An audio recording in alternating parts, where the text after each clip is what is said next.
July 2002. The attack on Tamarie was the most serious, but it wasn't isolated. And yet, no formal announcement was made. No press release. No indication to the public that a trainer had nearly died. Splash, her poolmate that morning, and the second whale involved in the attack, continued training for several more years. Eventually, he was retired from waterwork, but not due to disciplinary action. Instead, it was attributed to age and health issues. His involvement in the Tamarie incident was never highlighted publicly. The official statement SeaWorld issued in the days after the attack described the event as a training-related accident. The words were careful, practiced, and vague. There was no mention of aggression, no mention of recall signals, no mention of both whales dragging a senior trainer beneath the surface for nearly half a minute. The public was told simply that nothing unusual occurred.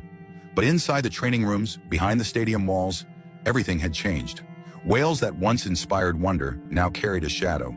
Trainers grew more cautious, and the unspoken fear, what if it happens again, never fully left the pool.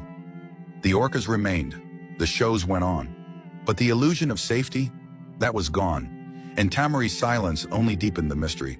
Because if the whales were still performing, and the trainer had vanished, what was SeaWorld trying to protect, and what was the cost of keeping it quiet?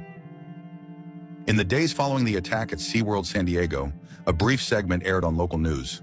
A trainer had been injured during a routine session, the report said, treated and recovering. There were no images of the scene, no interviews with those involved, and no mention of the orcas by name. The message was tightly controlled. SeaWorld's corporate team moved fast to shape the narrative. Internally, employees were reminded of their non-disclosure agreements, documents that barred trainers and staff from discussing internal incidents with the media. Any questions about the attack were met with a familiar answer. We do not comment on internal safety matters. But even as the story faded from public headlines, it didn't disappear.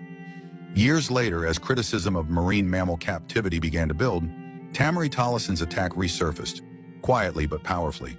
When the 2013 documentary Blackfish exposed the psychological toll of captivity on orcas and the dangers trainers faced, Tamarie's name appeared. Her story, though never spoken by her directly, was part of the case study. Not because she went public, she never did, but because what happened to her had been buried too cleanly. Filmmakers and journalists used public documents, behavior logs, and trainer testimony to piece together a pattern, one that extended beyond a single incident. Tamarie Tollison's near-death experience was not an outlier. It was part of a long